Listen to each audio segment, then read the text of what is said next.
ಬ್ರಹ್ಮಕುಮಾರೀಸ್ ಊರ ಸ್ಟೋರ್ ಸಭಾಂಗಣದಲ್ಲಿ ನಡೆಯುತ್ತಾ ಇದೆ. ಶ್ರೀಕೃಷ್ಣ ಕಂಡ ಪರಮಾತ್ಮ ಎಂಬ ಪ್ರಸಂಗದ ಪ್ರಥಮ ಪ್ರಯೋಗ ಮಂಗಳೂರಿನ ಮಂಗಳಕಾರಿ ಶಿವನ ಮನೆಯಲ್ಲಿ ನಡೆಯುತ್ತಿದೆ. ಈ ವಿನೂತನ ಕಾರ್ಯಕ್ರಮಕ್ಕೆ ಪ್ರಪ್ರಥಮವಾಗಿ ವಿಶ್ವ ಕಲ್ಯಾಣಕಾರಿ ವಿಶ್ವಮಂಗಳಕಾರಿ ಶಿವ ಪರಮಾತ್ಮನನ್ನು ಮೊದಲು ಸ್ವಾಗತಿಸುತ್ತಾ ತಮ್ಮೆಲ್ಲರನ್ನು ಹೃದಯಪೂರ್ವಕವಾಗಿ ಸ್ವಾಗತಿಸುತ್ತಿದ್ದೇನೆ.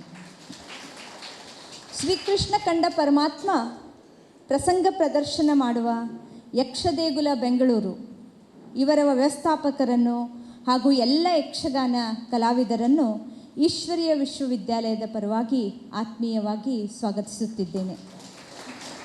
ಶ್ರೀಕೃಷ್ಣ ಕಂಡ ಪರಮಾತ್ಮ ಪ್ರಸಂಗ ಕಥಾವಸ್ತುವನ್ನು ಮತ್ತು ಜ್ಞಾನ ಸಾರ ವಿಸ್ತಾರಗಳನ್ನು ನೀಡಿ ನಿರ್ದೇಶಿಸಿದ ಹಾಗೂ ಮಾರ್ಗದರ್ಶನ ನೀಡುತ್ತಿರುವ ಬ್ರಹ್ಮಕುಮಾರ್ ಡಾಕ್ಟರ್ ಬಸವರಾಜ್ ರಾಜಋಷಿ ಅಣ್ಣನವರನ್ನು ಸರ್ವದೈವಿ ಪರಿವಾರದ ಪರವಾಗಿ ಗೌರವಾನ್ವಿತವಾಗಿ ಸ್ವಾಗತಿಸುತ್ತಿದ್ದೇನೆ. ಕಥಾ ಪ್ರಸಂಗವನ್ನು ರಚಿಸಿದ ಯಕ್ಷಗಾನ ಪ್ರಸಂಗಕರ್ತ ವಾಸ್ತುತಜ್ಞ ಶ್ರೀ ಬಸವರಾಜ್ ಶೆಟ್ಟಿಗಾರ್ ಅವರನ್ನು ಕೂಡ ಈಶ್ವರೀಯ ವಿಶ್ವವಿದ್ಯಾಲಯದ ಪರವಾಗಿ ತುಂಬು ಹೃದಯದಿಂದ ಸ್ವಾಗತಿಸುತ್ತಿದ್ದೇನೆ. ಈ ಸಂಗಮಯುಗದ ಕಲ್ಯಾಣಕಾರಿ ಶಿವನ ಮಕ್ಕಳಾದ ಎಲ್ಲ ಕಲಾಭಿಮಾನಿಗಳಿಗೆ ತುಂಬು ಹೃದಯದ ಸ್ವಾಗತ, ಸುಸ್ವಾಗತ, ಶಿವಸ್ವಾಗತ. ಯಕ್ಷಗಾನ ಆರಂಭ ಮಾಡೋದಕ್ಕಿಂತ ಮುನ್ನ ಈ ಪ್ರಸಂಗಕರ್ತರಾದಂತಹ ಶ್ರೀ ಬಸವರಾಜ್ ಶೆಟ್ಟಿಗಾರ್ ಅಣ್ಣನವರು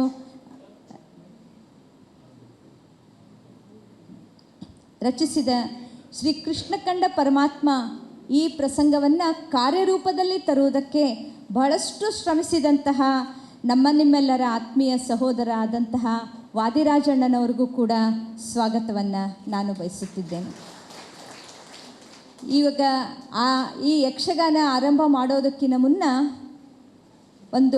ಈ ಶ್ರೀಕೃಷ್ಣ ಕಂಡ ಪರಮಾತ್ಮ ಈ ಪ್ರಸಂಗದ ಬಿಡುಗಡೆಯನ್ನು ಮಾಡಬೇಕಾಗಿ ಹಿರಿಯ ಸಹೋದರರಾದ ರಾಜಋಷಿ ಅಣ್ಣನವರನ್ನು ಕೇಳಿಕೊಳ್ಳುತ್ತಿದ್ದೇನೆ. ಅಣ್ಣನವರು, ಬಸವರಾಜ್ ಶೆಟ್ಟಿಗಾರ್ ಅಣ್ಣನವರು, ವಾದಿರಾಜಣ್ಣನವರು ದಯವಿಟ್ಟು ವೇದಿಕೆಗೆ ಬರಬೇಕಾಗಿ ವಿನಂತಿ. ಶ್ರೀಕೃಷ್ಣ ಕಂಡ ಪರಮಾತ್ಮ ಈ ಪ್ರಸಂಗದ ಕೃತಿಯ ಬಿಡುಗಡೆ ಈಗ ನಡೆಯಲಿದೆ.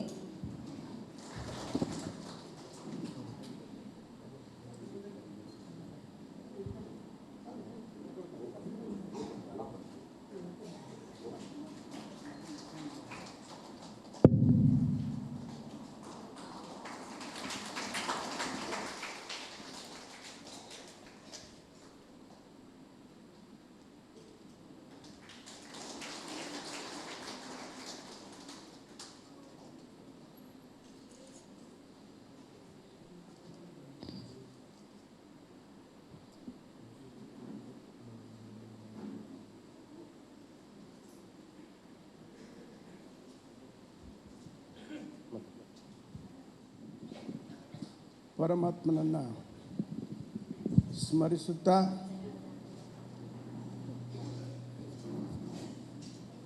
ಶಿವ ತಂದೆಯವರು ಬಂದು 80 ವರ್ಷಗಳಿಗೂ ಹೆಚ್ಚು ನಮ್ಮೆಲ್ಲರಿಗೆ ತರಬೇತಿಯನ್ನು ಕೊಡ್ತಾ ಇದ್ದಾರೆ, ಶಿಕ್ಷಣ ಕೊಡ್ತಾ ಇದ್ದಾರೆ. ಎಲ್ಲ ಪರಿವಾರದವರಿಗೆ ಅದು ಅನುಭವದಲ್ಲಿದೆ.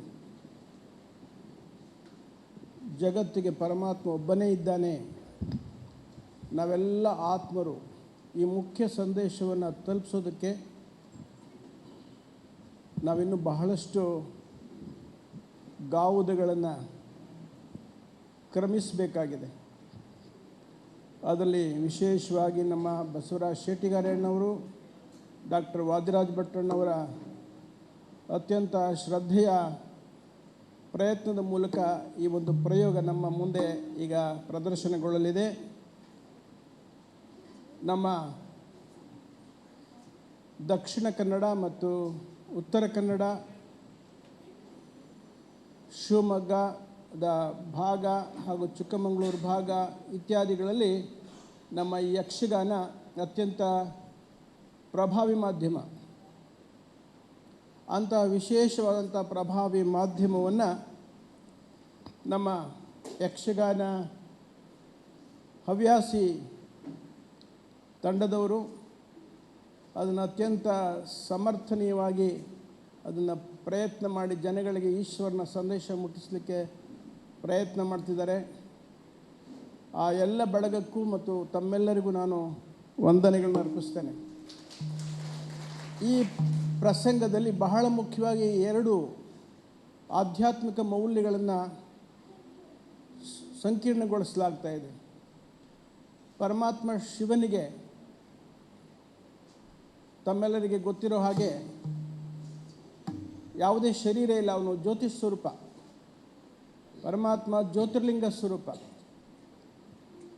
BK ಪರಿವಾರಕ್ಕೆ ಗೊತ್ತಿದೆ ಅವನು ಜ್ಯೋತಿರ್ಬಿಂದು ಸ್ವರೂಪ ಅಂತ. ಆದರೆ ಭಕ್ತರ ಮುಂದೆ ನಾವು ಜ್ಯೋತಿರ್ಲಿಂಗ ಸ್ವರೂಪ ಪರಮಾತ್ಮ, ಜ್ಯೋತಿರ್ಲಿಂಗ ಶಿವ ಪರಮಾತ್ಮ, ಹೀಗೆ ಅದನ್ನು ನಾವು ಪ್ರಯೋಗದಲ್ಲಿ ತರಲಿಕ್ಕೆ ಪ್ರಯತ್ನ ಮಾಡ್ತೀವಿ. ಈ ಪ್ರಕರಣದಲ್ಲಿ 2 ಸಮಾವೇಶಗೊಂಡಿವೆ. ಒಂದು ಶಂಕರಖಂಡ ಶಿವ. ಶಂಕರಖಂಡ ಶಿವ ಯಾಕೆಂದ್ರೆ ನಮಗೆ ಭಾರತೀಯರಿಗೆ ಶಂಕರನೇ ಶಿವ ಅಂತ ಗೊತ್ತಿತ್ತು.